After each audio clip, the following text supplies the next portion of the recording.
Page number 3 के ऊपर 6 number point है, सिर्फ 2 लाइन पढ़ता हूं। The worries about food have been eliminated through free ration for 80 crore people. यानी कि सरकार खुद मान रही है कि 140 करोड़ की आबादी के अंदर 80 करोड़ लोगों को हम मुफ्त राशन देने का काम कर रहे हैं।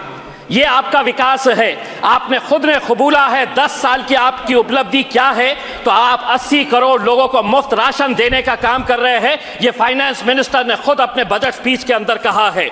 उसके बाद उन्होंने कहा है, विद द परस्यूट ऑफ सबका साथ in these 10 years the government has assisted 25 crore people to get freedom from multi dimensional poverty. हमने 25 करोड़ लोगों को गरीबी रेखा से ऊपर उठाया है। मल्टी डायमेंशनल पॉवर्टी क्या होती है, ये फाइनेंस मिनिस्टर ने हमको बताना चाहिए। यानी कि 80 करोड़ को मुफ्त राशन दे रहे थे, 25 करोड़ को आपने गरीबी रेखा के ऊपर उठाए हैं। 10 साल के अंदर 105 करोड़ लोग यानी कि गरीब थे, ये आप मान रहे हैं। यह आपकी 10 साल की उपलब्धि है। आपने ये कहा है कि हम 3 करोड़ घर बना रहे हैं। मुझे क्यों शक हो रहा है आपके आंकड़ों के ऊपर, क्योंकि मेरे चुनावी क्षेत्र औरंगाबाद के अंदर 60,000 लोग 2017 से एक सपना देख रहे हैं कि मोदी जी ने वादा किया था कि मार्च 2022 तक इस देश के अंदर हर बेघर को घर मिलेगा। और सिर्फ घर नहीं मिलेगा, घर में नल रहेगा और नल में जल रहेगा। घर देना तो बहुत दूर की बात है अध्यक्ष महोदय, एक घर का काम की शुरुआत भी नहीं की गई है। 60,000 लोगों को अगर आपने सपना दिखाए है, तो क्यों आप ये झूठा सपना दिखाए हैं कि 60,000 लोग को एक घर देना बहुत दूर की बात है, बनाया तक नहीं गया है। अध्यक्ष महोदय, हमारे माइनॉरिटी मिनिस्टर यहां पर बैठी हुई है, हम उनका बहुत आदर करते हैं। 2023-24 के अंदर आपने माइनॉरिटी का बजट 38% कम कर दिया। कितना बजट किया, तो 3097.60 करोड़ रुपीस माइनॉरिटी का बजट इस बार आपने बढ़ा दिया है।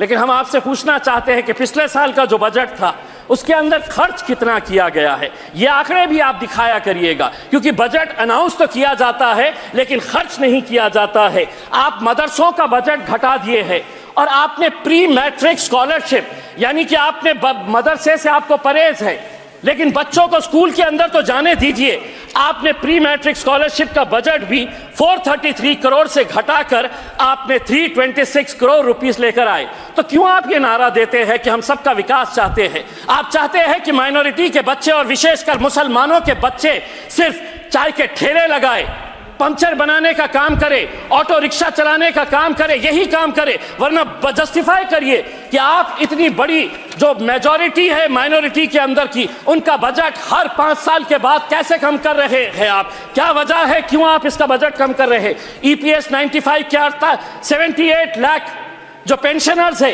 1000, 1500, 2000, आपने भी यह मुद्दा उठाया है कई मर्तबा, उन्हें एक बार फिर मायूस किया गया है।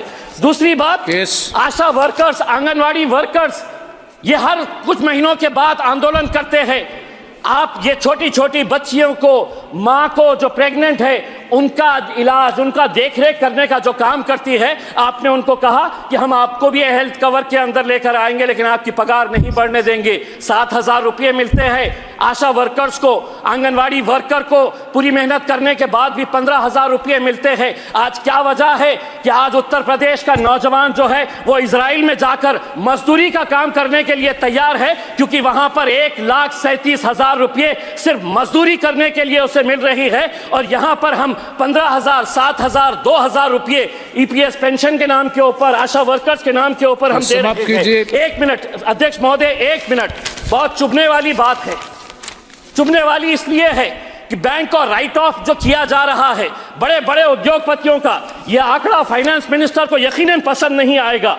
कितना राइट ऑफ किया गया है 2014 से 2023 तक, तो 14.56 लाख करोड़ रुपए की मैं बात कर रहा हूं। और रिकवरी कितनी हुई, तो रिकवरी महज 14.07% हुई है, यानी कि 86% रिकवरी कब होगी? और ऐसे मौके के ऊपर सिर्फ 30 सेकंड दीजिए, जब आप बड़े बड़े उद्योगपतियों का पैसा माफ कर रहे हैं। मेरे चुनावी क्षेत्र औरंगाबाद के अंदर 3,330 ऐसे सरकारी स्कूल है जिनके ऊपर पक्की छत नहीं है, टीन के शेड के नीचे ये बच्चे पढ़ते हैं। हम एसी बंद करने की बात कर रहे हैं और वो तपती धूप के अंदर टीन के शेड के नीचे पढ़ रहे हैं। स्वतंत्र भारताचा इतिहास। चैनल को लाइक, शेयर एंड सब्सक्राइब करें और बेल आइकन दबाना ना भूलें।